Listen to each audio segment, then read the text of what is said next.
합니다. 오늘 우리에게 주신 말씀 누가복음 10장 말씀입니다. 누가복음 10장 11절 10장 17절로 20절 17절로 20절 4절의 말씀인데요. 신약성경 109면에 있습니다. 우리 같이 한 목소리로 읽겠습니다. 시작.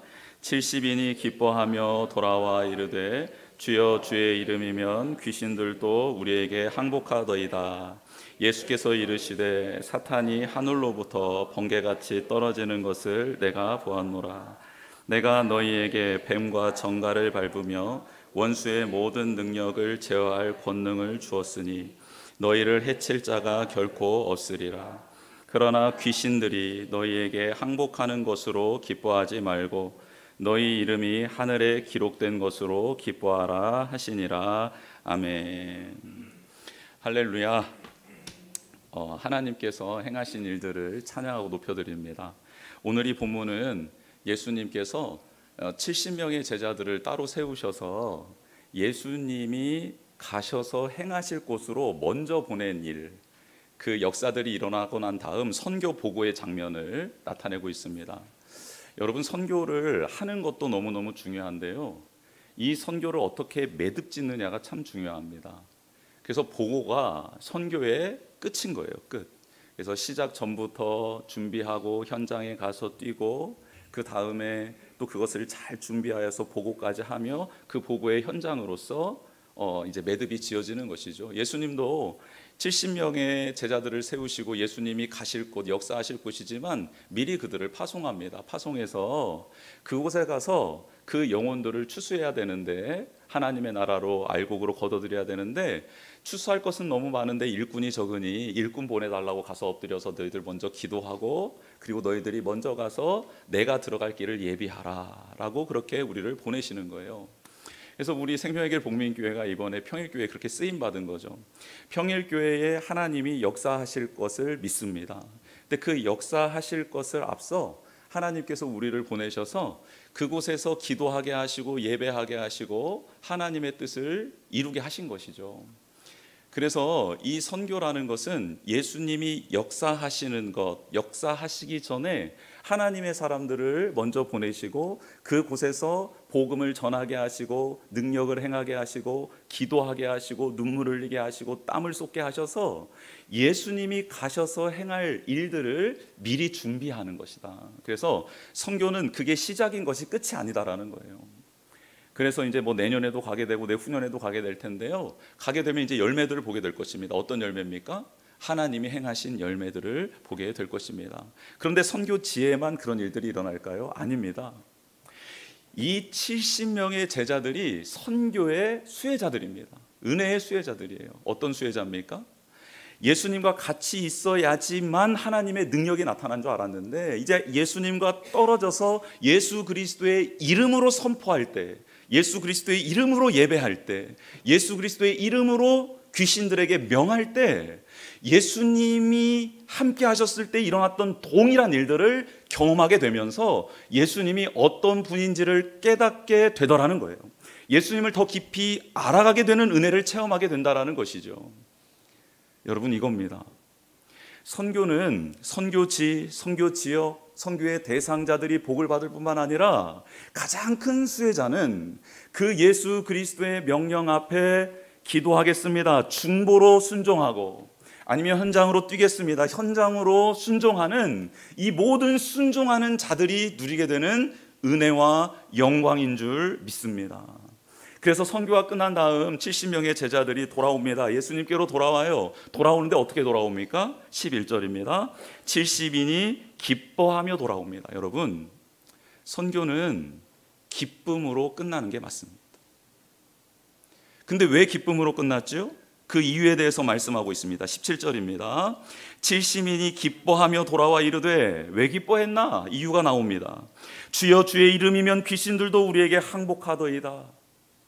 주님의 이름을 앞장 세웠더니, 주님이 말씀한 대로 했더니, 주님이 우리에게 보여주신 대로 했더니, 주님이 우리와 함께 하셨을 때 그대로 했더니, 주님만 앞세우고 주님이 주시는 힘과 능력으로 주님의 지혜로 주님의 말씀대로 했더니 우리 가운데 기쁨이 충만하더이다 입니다. 선교는 주님의 이름으로 나아가는 것입니다. 주님의 말씀대로 행하는 것입니다. 주님이 주시는 힘과 능력으로 감당하는 것임을 믿습니다. 남아서 기도하더라도 주님이 주시는 말씀을 붙들고 기도하는 것이죠. 남아서 기도하더라도 주님이 주시는 힘과 능력으로 기도하시는 것이죠. 주님의 마음으로, 주님의 생각으로 기도하는 자에게는 기도를 통해 무엇이 우리 마음에 차고 넘친다고요? 기쁨이 차고 넘친다. 현장에서도 마찬가지입니다. 예수 그리스도의 이름으로 봉사하고, 예수 그리스도의 이름으로 사랑하고, 예수 그리스도의 이름으로 섬기고, 예수 그리스도의 이름으로 사명을 감당하면 어떤 일들이 일어나요? 우리 안에 있는 귀신들이 쫓김을 당하고, 우리 주변에 있는 사람들을 억압하고 있었던 귀신들이 항복하고 돌아가는 역사. 그래서 그 안에 샬롬이 임하고, 그 안에 평화가 임하고, 그 안에 하나님의 나라가 임하는 기쁨이 우리 가운데 충만해지더라는 것입니다. 여러분, 너무 놀랍죠? 그래서 돌아와서 이 기쁨으로 예수 그리스도에게 고백을 하고 있는 거예요. 선교 보고를 드리고 있는 겁니다. 그렇죠. 우리의 선교 보고는 교회 앞에서 하는 것이지만 궁극적으로는 하나님 앞에서 하는 겁니다. 하나님, 제가 처음 선교에 참여했는데 이런 일들이 있었어요. 그래서 이것은 조금 더 기뻤고 감사했고, 이것은 조금 고민도 되었고 염려도 되었지만 결과적으로는 하나님께 이제는 기도하는 사람이 되고 싶어요라고 하나님께 고백하는 거죠. 박군영 집사님, 신은경 집사님도 공동체 앞에서 한 것이지만 먼저는 하나님께 고백한 것이죠. 영상도 우리가 보는 것이지만 하나님께서 행하신 일들 감사합니다라고 하나님께 보여드리는 것이죠. 그렇습니다. 이게 선교의 시작이고 선교적 삶을 살아가는 우리의 삶이어야 된다는 것이에요. 여러분, 선교지에 가지 못했지만 선교지보다 더 선교지 같은 곳이 있습니다. 어디입니까? 가정입니다. 가정은 정말 선교지 같아요. 제가 우리 성도님들이 또 배려해 주셔서 한 주간 이렇게 휴가를 갔다 왔습니다. 근데 제가 그렇게 고백했습니다. 나는 휴가가 아니라 선교 2탄이다. 선교 2탄이다. 주여, 먼저 저를 구원하여 주시옵소서. 그리고 이 사랑하는 가족들도 구원하여 주시기를 원합니다. 이건 휴가였습니다. 너무 잘 쉬었습니다. 너무 행복했습니다. 여러분, 선교지는요, 낯선 곳이기 때문에 좀 더 친절해질 수 있어요. 좀 더 나를 가리고 좋은 것만 보여줄 수 있습니다. 그런데요, 가족들은 그렇습니까? 아니요, 그럴 수 없습니다. 나의 치부가 너의 치부가 만나 더 큰 치부가 되는 것이죠. 나의 아픔, 너의 아픔이 만나서 더 큰 아픔이 만들어지는 거예요. 여러분, 선교지에 가서 선교지의 영혼들을 변화시키는데요, 돌아와서 우리가 아플 수 있습니다. 왜요? 우리는 더 사랑하는 관계, 더 많은 것을 알고 있는 관계들이기 때문이에요. 그래서요, 예수님께서 지금 말씀하고 있는 거예요. 너희들 그래, 기뻐하는 거 괜찮다, 좋다, 나의 이름으로 가서 승리한 거 너무너무 좋아. 그런데 내가 너희들 사역하고 있을 때 나는 영의 세계를 보았는데 그 세계에서 놀라운 일들이 일어나더라. 예수님께서 말씀해 주십니다. 18절입니다. 예수님께서 이르시되 사탄이 하늘로부터 번개같이 떨어지는 것을 내가 보았노라. 얘들아, 너희들이 나의 이름으로 사역을 감당할 때 귀신들이, 사탄의 쫄개들이 제압당하고 항복당하고 있을 때 정말 사탄의 세계가, 사탄의 권자가 무너지는 것을 내가 보았노라. 예수님께서 영적인 세계에 대해서 제자들이 눈이 띄어지기를 원하고 계셨던 것입니다. 사랑하는 성도 여러분, 제자들이 순종하며 각자 마을로 다 흩어졌습니다. 70명이니까 20명씩 짝을 이루었다면 몇 그룹이 탄생하는 겁니까? 35그룹이 탄생하는 거죠. 그렇죠? 35개의 마을로 흩어졌습니다. 35개의 마을에서 각자 다양한 일들을 했을 겁니다. 각자가 보는 것에서 한정되어서 사역을 했을 것입니다. 그런데 그들은 최선을 다하여 그 일을 하고 예수 그리스도의 이름으로 행하고 있을 때 하나님의 나라, 영적인 세계에서는 무슨 일이 일어나고 있었나?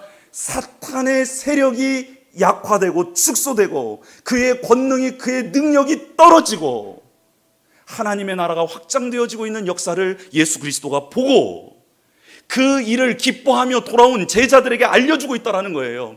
너희들이 그곳에 가서 애쓰고 수고하고 나의 이름으로 행했던 그 일 때문에 사탄의 나라가 축소되었다. 그의 권세가 약화되었다. 대신 하나님의 나라는 확장되고 하나님의 뜻은 거룩해지며 하나님의 영광은 드러나고 있다라고 예수님께서 설명해 주고 있는 것입니다. 귀신 하나가 쫓겨나가는데 사탄의 나라가 축소되고 있다는 것을 예수님은 제자들에게 알려주시는 것이죠. 앞으로 종국적으로는 예수님께서 온전히 이 일을 이루실 것입니다.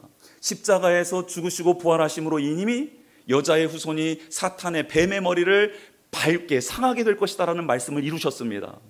온전히 예수님이 재림하실 때 이 사탄의 존재는 심판을 받아 무저갱에 처하게 될 것입니다. 그런데 그 종국적으로 일어날 일을 예표로 보여주셨다라는 거예요. 제자들에게 보여주셨다라는 것입니다. 귀신이 쫓겨나가는 걸 보았느냐? 마지막에는 그의 우두머리인 사탄이 무저갱에 갇히고 영원한 심판을 받게 될 것이다. 너희가 지금 그것을 본 것이다 라고 설명해 주고 있는 것입니다. 여러분, 요즘 아이들 예배 드리는 거 쉽지 않습니다. 말씀 보는 거 쉽지 않아요. 찬양하는 것도 쉽지 않습니다. 여러분, K-팝이 대세잖아요. 얼마나 현란한 리듬과 안무와 이 댄스들이 동반되어 있는지 모릅니다. 그런데 우리 찬양은요, 단순한 멜로디에 율동이 율동.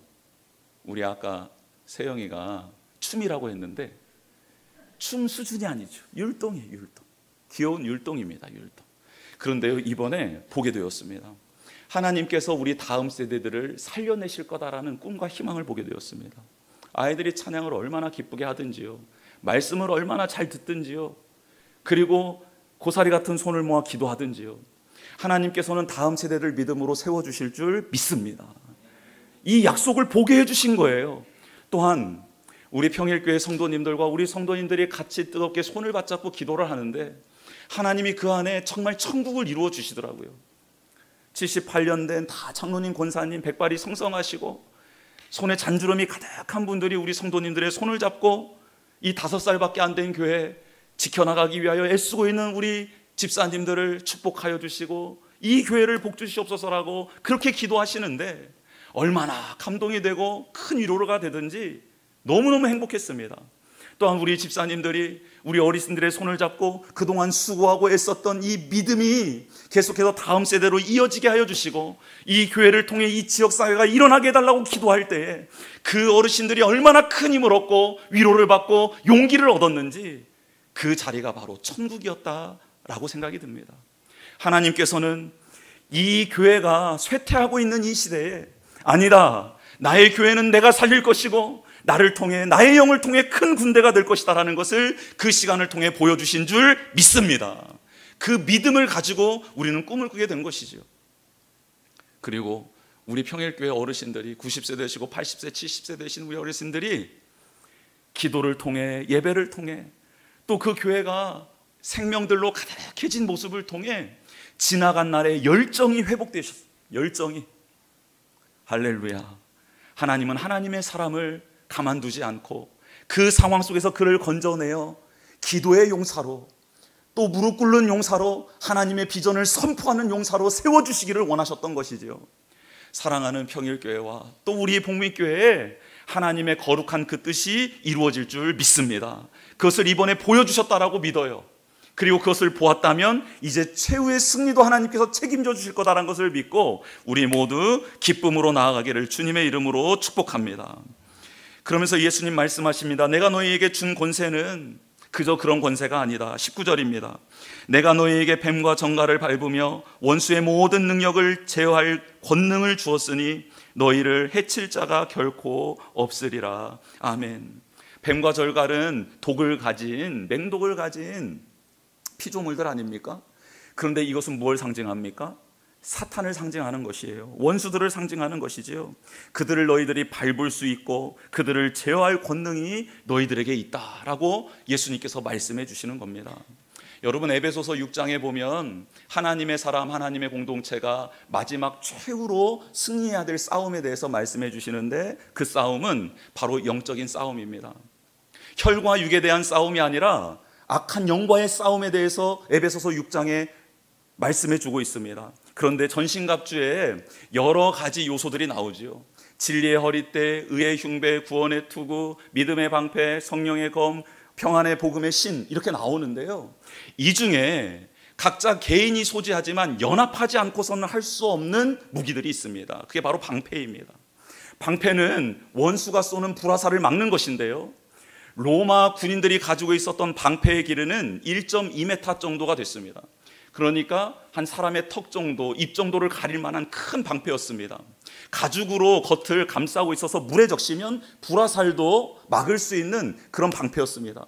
근데 이 방패를 들고 맨 앞줄에 선 사람이 앞으로 나아가고 적들이 불화살을 쏠 때 앞을 막고 있는 사람과 그 뒷줄에 있는 사람이 방패를 위로 들어 막아야지만이 화살에서부터 안전해지는 겁니다. 즉, 이 믿음의 방패는 혼자 들고 가서는 절대 살아 돌아오지 못합니다. 믿음의 공동체가 각자의 방패를 들고 그 방패의 역할을 충실하게 감당하고 있을 때에만 사탄의 공격에서 안전할 수 있습니다. 또 한 가지는 평안의 복음의 신입니다. 왜 그냥 복음의 신이 아니고 평안의 복음의 신일까요? 옆에 있는 대열을 하고 있는, 오하열을 맞춰서 걷고 있는 이 군인들이 복음의, 평안의 복음의 신을 신고 서로 간의 화평이, 평안이 있지 않고서는 오하열을 맞출 수 없고, 이 오하열이 흐트러지게 된다면 우리는 적의 공격에 넘어갈 수밖에 없기 때문입니다. 그래서 평안의 이 복음의 신을 신은 교회 성도들이 오하열을 갖춰서 믿음의 방패를 들고 나아가게 될 때 영적인 싸움에서 승리한다라는 것을 가르쳐주고 있습니다. 오늘 예수님께서 말씀하고 있습니다. 너희들 선교 갔다 오고 난 다음, 복음 전하고 난 다음, 나의 이름으로 능력을 체험하고 난 다음 너희들이 간과해서는 안 될 일이 있다. 뱀과 같은, 전갈과 같은 사탄의 이 무리들이 너희들을 다시 공격할 것이다. 그러니 너희들은 오하열을 갖추거라. 평안으로, 화평으로 오하열을 갖추거라. 다시 믿음의 방패를 굳건하게 붙잡거라. 성령의 검을 들거라. 하나님께서, 주님께서 말씀해 주고 있는 것입니다. 사랑하는 성도 여러분, 영적인 거대한 영광을 맛보고 난 다음, 그 다음 많은 사람들이 실족합니다. 이스라엘 백성들이 시내산의 영광을 보고 난 다음, 그 불기둥과 구름기둥, 홍해의 영광을 보고 난 다음 우상을 섬기는 것과 똑같습니다. 여러분, 우리는 그렇게 연약한 존재입니다. 그래서 이 70인의 제자들이 복음을 전하기 위해 했던 것은 무엇입니까? 그들이 온전한 사람이었습니까? 아닙니다. 이 전도 나가기 전에 그들은 무엇 때문에 싸웁니까? 누가 크냐로 다투기 시작합니다. 내가 더 예수님께 인정받는 사람이야. 내가 더 커. 내가 더 사랑이 커. 내가 더 믿음이 커. 싸우기 일쑤였습니다. 그리고 이 전도여행 갔다 오고 난 다음엔요, 똑같습니다. 즉 70인의 제자를 예수님이 세우실 때 그들에게 문제가 없어서, 오점이 없어서, 상처가 없어서 세운 게 아니라는 거예요. 그럼 그들에게는 무슨 장점이 있었습니까? 그렇죠, 끝까지 예수 그리스도를 붙드는 장점이 있었다라는 거예요. 선교 나가기 전에도 좌충우돌이었지만, 어리석고 오만하고 교만했지만 그래도 예수님 곁에 있었습니다. 그리고 선교 보고 예수님께 드립니다. 그럼에도 불구하고 또 넘어지지만 그래도 예수님 저 좀 도와달라고 간구하는 것입니다. 그게 70인 제자 12제자가 예수 그리스도에게 쓰임받을 수 있었던 유일한 이유였습니다. 사랑하는 성도 여러분, 우리 교회가 온전해서 하나님이 쓰시는 것 아닙니다. 우리 교회가 완벽해서 하나님이 쓰시는 것 아닙니다. 그런 생각 있으시면 당장 내려놓으십시오. 불완전하기 때문에 사용하시는 겁니다. 온전하지 못하기 때문에 사용하시는 거예요. 그러나 끝까지 쓰임 받으려면 어떻게 해야 됩니까? 제가 불완전합니다. 하나님, 저를 다시 붙들어 주십시오. 저는 누가 크냐의 싸움에서 해방될 수 없는 존재입니다. 주님, 저를 긍휼히 여겨 주십시오. 자기애에 빠져서 자기를 사랑할 수밖에 없는 저입니다. 하나님, 다시 한번 일어설 수 있도록 도와 주시옵소서라고 그 주님의 옷자락을 잡는 은혜의 공동체가 되기를 주님의 이름으로 축복합니다. 그런 우리에게 20절 예수님께서 마지막으로 말씀해 주십니다. 그러나 귀신들이 너희에게 항복하는 것으로 기뻐하지 말고 너희 이름이 하늘에 기록된 것으로 기뻐하라 하시니라. 아멘. 이것은 유대인의 관용구입니다. 둘 다가 다 해도 괜찮은데 중요한 것이 있다라는 뜻입니다. 즉, 귀신이 너희들에게 항복하는 것 기뻐해도 돼. 그런데 그거 기뻐하는 것보다 더 기뻐해야 되는 일이 있다. 그런데 귀신이 항복하는 것은 항복할 때도 있고 안 할 때도 있어. 그러니 여기에다가 기쁨의 근원을 두면 너희들은 영원토록 기뻐할 수 없고 나에게 쓰임받을 수 없어. 그러나 영원히 흔들리지 않은 기쁨이 있어. 그런데 그 기쁨은 너희들로 하여금 귀신이 쫓겨나가고 또 새로운 역사를 감당할 힘과 능력을 줄 거야. 그러니 기쁨의 무게를 이쪽에다 두렴이라고 예수님이 말씀하고 있는 겁니다. 그건 뭡니까? 하나님이 우리를 은혜로 구원해 주시고 당신의 자녀 삼아 주시고 우리를 불러주실 뿐만 아니라 당신의 사명에 동참할 수 있게 해주시고 기도할 수 있게 해주시고 또 은사를 쓸 수 있게 해주시는 그 하나님의 은혜가 기쁜 사람이 되어야 된다는 거예요. 하나님이 행하신 일들 때문에 기뻐하는 게 아니라 하나님 그분 자체로 기뻐하는 인생 되라고 예수님께서 지금 말씀해 주고 있는 것입니다. 여러분, 35개의 그룹이 35개의 마을로 흩어졌습니다. 어떤 마을에서는 능력이 막 일어났을 거예요. 그런데 어떤 마을에서는 아무런 능력이 일어나지 않았을 수도 있습니다. 그렇지 않습니까? 예수님께서 가는 곳마다 대접받으셨습니까? 대접받는 곳도 있었지만 멸시 천재받는 것이 훨씬 많았습니다. 제자들도 마찬가지였을 거예요. 그렇다면 이 보고하고 기뻐하고 있는 자들은 뭔가 능력이 나타났던 그룹은 기뻐하고 있었을 겁니다. 그런데 저 멀리 35번째 되는 그 팀과 그룹은 그저 찌그러져서 나는 예수 그리스도의 이름으로 선포했는데 아무런 일도 일어나지 않았고 예수 그리스도의 이름으로 하나님 아버지의 영광을 올려드리고 싶었는데 아무런 감동도 없었어. 그래서 지쳐있는 그 영혼에게 예수님께서 지금 말씀하고 있는 것입니다. 사랑하는 자녀야, 귀신이 너희들에게 항복했다라는 것으로 기뻐할 일이 아니라 너희가 예수 그리스도의 이름을 믿게 되었고 믿음으로 그 자리에 섰음으로 말미암아 하나님을 사랑하는 자, 순종하는 자가 하나님의 손바닥에 그의 이름이 기록되었고 전국적으로는 하나님의 영광의 나라를 유업으로 받게 된다는 이 사실 때문에 너희들이 기뻐하기를 원한다라고 지금 예수님께서 말씀해 주고 있는 것입니다. 사랑하는 성도 여러분, 선교는 마쳤다가 아닙니다. 하나님, 이제 다시 주님을 붙잡기를 원합니다. 연약한 이 종이, 연약한 우리 교회가 끝까지 하나님께 쓰임받기를 원합니다라고 다시 예수 그리스도의 옷자락을 붙드는 게 그게 바로 선교를 통해 우리가 얻을 수 있는 영적인 복이요 부요함인 줄 믿습니다. 이 시간 같이 찬양하며 나아가겠습니다. 주보의 말씀 한번 채워보겠습니다. 지금도 선교지와 나의 삶 속에 함께 하시며 역사하시는 하나님을 믿습니다. 두 번째, 예수님의 이름으로 사명을 감당할 때 사탄의 영역은 축소되고 하나님의 나라는 확장됩니다. 아멘. 세 번째는 하나님이 보여주신 일들로 기뻐하는 것을 넘어 하나님이 우리를 자녀로 삼아주신 은혜를 기억하며 기뻐합시다. 아멘. 모든 영광 하나님께 올려드립니다. 우리 같이 주님 큰 영광 받으소서 찬양.